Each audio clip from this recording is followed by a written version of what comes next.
ជំរាបសួរសួស្តីអ្នកទាំងអស់គ្នានេះខ្ញុំចេឌីជួបគ្នាម្ដងទៀតហើយជាមួយនឹងរឿងលើកមីណូតដែលជាភាគ9និង10និងជាភាគបន្តណានៅការពីចុងភាគមុនណាយើងបានដឹងហើយថា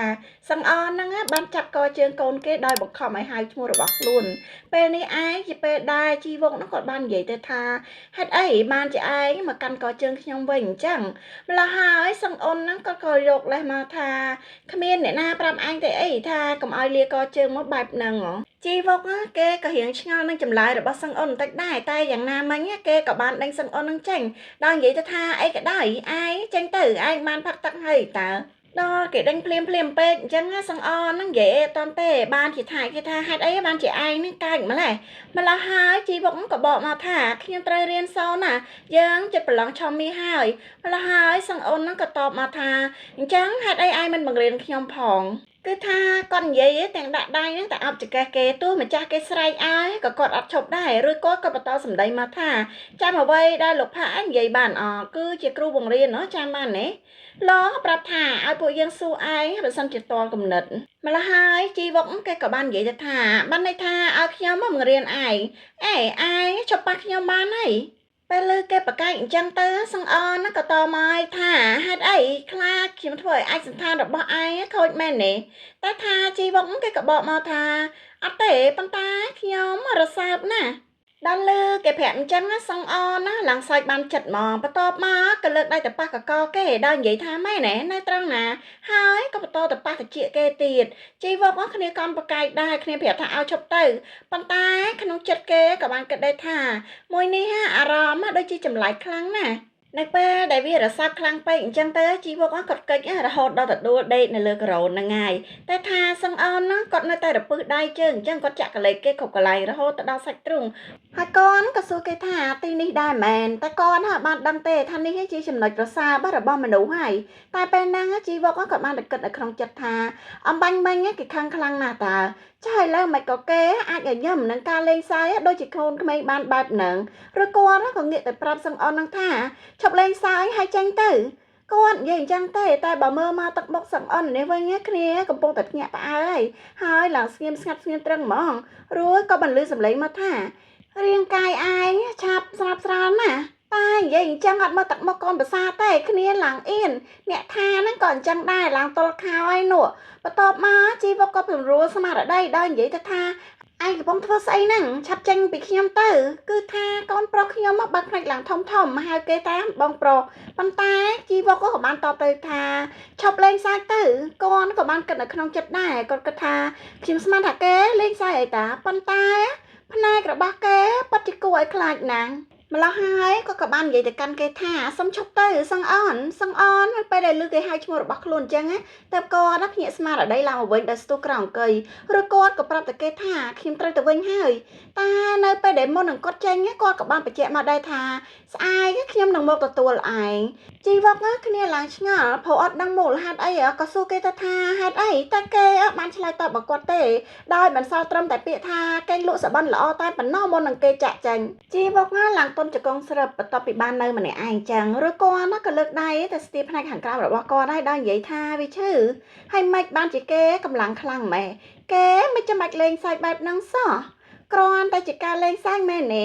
កតើក្មេងៗគ្នាអត់ដឹងខ្យល់អីសោះម្ដាយនេះចាំតែឆ្លើយប្រាប់ទេអត់ព្រមមកសួរខាងកូនប្រុសខ្ញុំឯនេះវិញរត់ចុះចេញមកទាំងមួម៉ៅហើយរួចក៏បន្ទាស់ទៅផ្លូវថាផ្លូវហ្នឹងវាឆ្ងាយពីផ្លូវធំណាស់ទាំងដែលមុខខ្លួនឯងហ្នឹងកំពុងតែក្រហមហើយកាត់ដល់ពេលព្រឹកស្អែកឡើងដែលជីវកហ្នឹងគាត់កំពុងតែសម្រានពេលនោះឯងជាពេលដែលសម្លេងទូរស័ព្ទរបស់គាត់បានបន្លឺឡើងនៅពេលដែលគាត់លើកវាខាងភាគីម្ខាងទៀតក៏និយាយថាគឺជាខ្ញុំគាត់អត់ដឹងថាជាអ្នកណាទេក៏សួរទៅថាជាអ្នកណាគេក៏ឆ្លើយមកថាខ្ញុំជូសង្អនឬគាត់ក៏និយាយទៅថាហើយមកប្រហែលណៃតើសង្អនហ្នឹងក៏ឆ្លើយមកថា7 នាទីជីវកហ្នឹងក៏បានសួរទៅគេទៀតថាហេតុអីបានជាឯងតែមកខ្ញុំមិនលឿនម្លេះសង្អនក៏បានបញ្ជាក់ដែរថាឯងភ្លេចឲ្យមែនទេថាឯងនឹងមកផ្ទះខ្ញុំនៅថ្ងៃហ្នឹងខ្ញុំនឹងទៅទទួលឯងនៅម៉ោង10ជួបគ្នានៅស្ថានីយ៍ Fagon គាត់និយាយអញ្ចឹងហើយជីវកឯណោះឆ្លើយទាំងបិទភ្នែកទេគាត់ថាអូខេតិចណានិយាយអញ្ចឹងទៅឡើងសឹងអនគ្នាឆ្ងល់គ្នាសួរថាអីគេមិនបើណោះបាត់ទូរស័ព្ទចោលឃ្លុំភួយដេកបន្តហើយហ្នឹងចំណែកឯសឹងអននេះវិញកំពុងតែបែកញើសក៏ខ្លាចដោយសារតែកំពុងរត់ហាត់ប្រាណណោះ មើលក្មេងវិទ្យាល័យគេសាច់ដុំម៉ែធំធំហើយកុំថាឡើយអ្នកមើលសំបីតែម្ដាយណាក៏ចាប់ផ្ដើមលងនឹងកូនដែរងាកមកមើលឲ្យជីវុកអានេះវិញគាត់កំពុងតែដើរចេញពីបន្ទប់មកទាំងស្ងាត់ហើយមាំហើយគឺអត់តន់ស្វាងងុយហើយគាត់ក៏បានគិតនៅក្នុងចិត្តថាថ្ងៃនឹងដើមឡើយខ្ញុំបំរុងនឹងទៅរៀននៅឯបណ្ណាល័យតាតែមិនអីទេខ្ញុំអាចរំលឹកមេរៀនដោយខ្លួនឯងបានណាម្លងពេលបង្រៀនគេដែរប៉ុន្តែគេដឹងលេខទូរស័ព្ទខ្ញុំមកតាមណាចុះបើប្រៀបធៀបទៅនឹងការដែលគេរកឃើញអាស័យដ្ឋានផ្ទះខ្ញុំនោះមានអារម្មណ៍ដូចចម្លែកមិនដឹងទេហើយគាត់ក៏បានមករងចាំគេនៅស្ថានីយ៍ហ្វាហ្គននឹងមែនភ្លាមនោះក៏ស្រាប់តែមានអ្នកហៅគាត់ថាបងប្រុសពេលដែលគាត់សម្លឹងទៅខាងក្នុងឡានហ្នឹងក៏ឃើញថានោះគឺជាសឹងអូនគេក៏បានហៅគាត់ថាឲ្យចូលទៅក្នុងហើយជីវុកគាត់ក៏បានយកព្រមមកចូលទៅក្នុងឡានហ្នឹងបន្ទាប់មកសឹងអូនក៏បញ្ជាឲ្យអ្នកបើកឡានហ្នឹងចេញដំណើរគាត់បន្តគិតទៀតហើយថាវាចម្លែកទៀតហើយរួចក៏បានងាកទៅនិយាយជាមួយនឹងសឹងអូនថាពេលឯងនិយាយថាឯងមកទទួលខ្ញុំខ្ញុំស្មានថាឯងចង់សម្ដៅដល់ការជិះម៉ូតូហើយតាសឹងអូនហ្នឹងឆ្លើយមកឡើងក៏បោះថាស្រេចតែឯងគិតមើលគេនិយាយដោយសារតែសឹងអូនហ្នឹងក៏បហាការៈប្លែកទេម្ល៉េះហើយជីវុកគាត់ក៏បានគិតទៀតថាតាមមានរឿងអ្វីកើតឡើងមែនហេតុអីបានជាគេបែរមុខចេញដូចជាកំពុងខឹងអញ្ចឹងតាមកពីរឿងយប់មិញមែនទេព្រាមនោះសឹងអូនក៏បានសួរមកថាយប់មិញឯងគេងលក់ស្រួលល្អអត់ចំណែកឯជីវុកក៏បានឆ្លើយថាបាទអញ្ចឹងទៅប៉ុន្តែសឹងអូនក៏បានជាតបមកថាខ្ញុំហាក់បានគេងសោះខ្ញុំនឹកឃើញតែពីឯងរហូតឈប់គិតមិនបានសោះម្ល៉េះហើយជីវុកគ្នាឡើងភ្ញាក់សួរថាស្អីគេហើយក៏បន្តគិតនៅក្នុងចិត្តថាតើលើកនេះគេចង់លេងល្បិចអីទៀតហើយតើគេចូលចិត្តលេងសើចញ៉ោះអ្នកដទៃណាស់មែនទេបាទសឹងអូនវិញពេលឮអាសំណួររបស់ជីវុកមិញនឹងហើយគ្នាឡើងដកដង្ហើមធំហ្មងកាត់មកពេលដែលមកដល់ផែនហៅរបស់សឹងអូននឹងផ្ទាល់ហើយគេក៏បានហៅជីវុកនឹងឲ្យចូលទៅក្នុងនិយាយទៅជីវុកកន្លែងហ្នឹងគ្នាឡើងបើកភ្នែកធំស្រែកថាវ៉ាវហ្មងព្រោះថាផែនហៅមួយគឺពិនិត្យខ្លាំងណាស់យើងដឹងស្រាប់ហើយ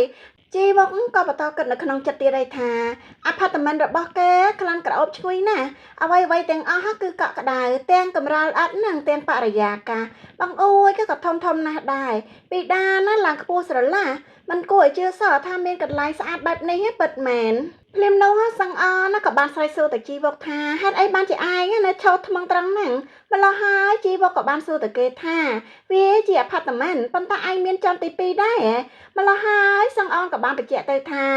វាគឺជាផែនហៅចង់ដើរមើលអត់ខ្ញុំឡើងទៅជាន់ទី2តែពេលហាត់ប្រាណទេអញ្ចឹងខ្ញុំក៏អត់សូវដឹងដែរថាមានអីនៅខាងលើទៀតតែថាជីវុកគាត់ថាគាត់អត់ចាំបាច់ទេមិនបាច់ទៅក៏បានដែរប៉ុន្តែខ្ញុំមិនគួរទៅជម្រាបសួរឪពុកម្ដាយរបស់ឯងទេអី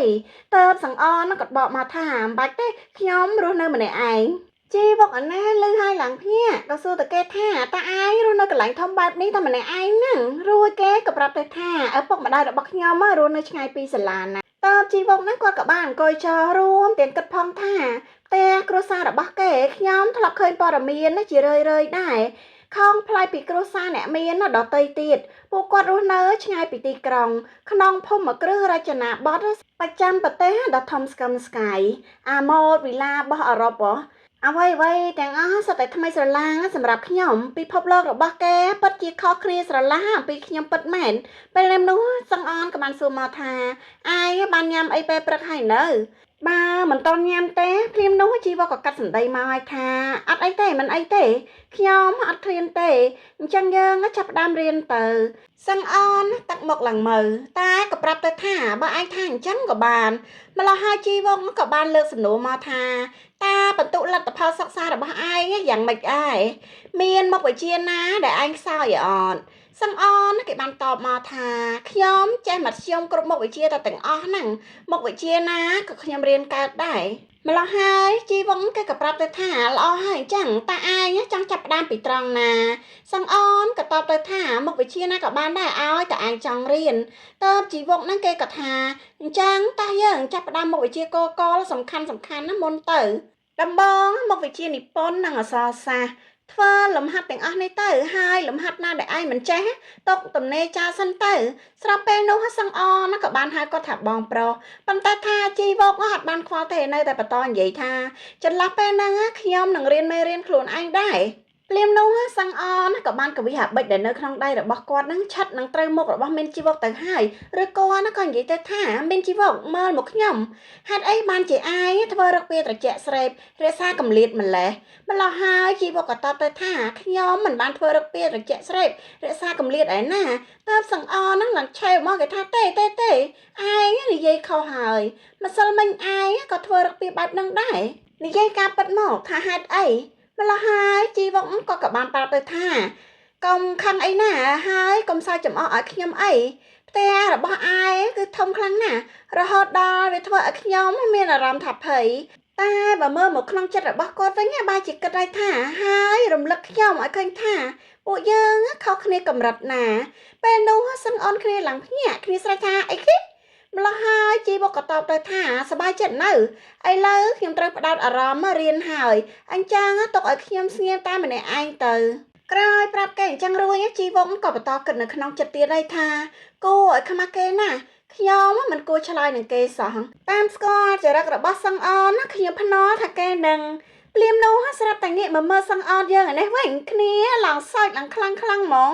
គឺសើចចេញពីចិត្តតែម្ដងនៅពេលដែលបានលើអ្វីដែលជីវកនឹងបានប្រាប់ទៅគាត់បន្ទាប់ពីបានឃើញគេសើចយ៉ាងស្រស់អញ្ចឹងទៅជីវកក៏បានគិតនៅក្នុងចិត្តទៀតដែរថាខ្ញុំមិនដែលដឹងសោះថាជូសង្អនអាចសើចបានខ្លាំងដល់ថ្នាក់នឹងរួចគាត់ក៏ងាកទៅប្រាប់គេថាខ្ញុំប្រាប់ឲ្យថាកុំឲ្យសើចនោះអីម្ល៉េះហើយសង្អនក៏ក្រោកឈរដល់និយាយទៅថាសំទោសខ្ញុំមិនបានសើចចំអកឯងទេគ្រាន់តែខ្ញុំស្មានមិនដល់ថានឹងទទួលបានចម្លើយបែបហ្នឹងសោះគ្មានប្រយោជន៍ទេបង្ខំចិត្តឲ្យផ្ដោតអារម្មណ៍ទាំងដែលធ្វើមិនបាននោះញ៉ាំតែបន្តិចទេគេថាអញ្ចឹងហើយរួចក៏ដើរទៅឆុងតែបាត់ទៅជីវកឯនេះវិញក៏បានសម្លឹងមើលគេឃើញថាគេហ្នឹងមានអារម្មណ៍ល្អមែនតែនរួចគាត់ក៏បានគិតនៅក្នុងចិត្តថាមើលទៅគេដូចជាសប្បាយចិត្តដល់ហើយខ្ញុំស្មានចិត្តគេមិនត្រូវសោះប្រែប្រួលចាស់ឡើង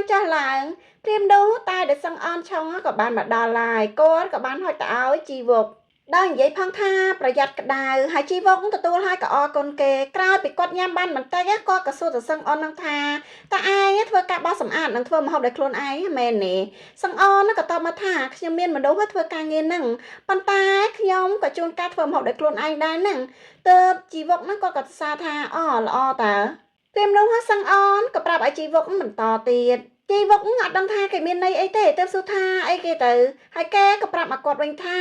ប៉ាឯងមានសំណួរអីទៀតណាក៏សួរមកព្រាមនោះជីវកក៏បានអោនទៅហាត់ក្លិនខ្លួនណារបស់សឹងអនដល់និយាយទៅថាក្លិននេះមិនមែនទេតើបសឹងអនក៏ឆ្ងល់ថាក្លិនអីគេហើយជីវកក៏បានប្រាប់ទៅថាខ្ញុំធំក្លិនអីមួយក្រអូបខ្លាំងភ្លាមពេលដែលខ្ញុំដើរចូលមកខ្ញុំស្មានថាជាក្លិនទឹកអប់របស់ឯងតាប៉ុន្តែវាមិនមែនទេម្ល៉េះហើយសឹងអនក៏តបទៅថាអូក្លិនហ្នឹងឯងចូលចិត្តក្លិនហ្នឹងមែនទេជីវកបានឆ្លើយថាបាទជាមួយនឹងគេទេតែបើក្នុងចិត្តរបស់គាត់វិញបែរជាគិតថាឲ្យខ្ញុំស្លាប់ទៅហេតុអីបានជាខ្ញុំមានអារម្មណ៍គឺគាត់និយាយអញ្ចឹងប៉ុន្តែសឹងអនក៏បានសួរមកថាចុះក្លិនរបស់ខ្ញុំវិញយ៉ាងម៉េចដែរហើយជីវកហ្នឹងក៏តបទៅថារបស់ឯងសមនឹងឯងតាម្ល៉េះហើយសឹងអនក៏ចូលកាន់តាគៀកនឹងជីវកដល់និយាយទៅថា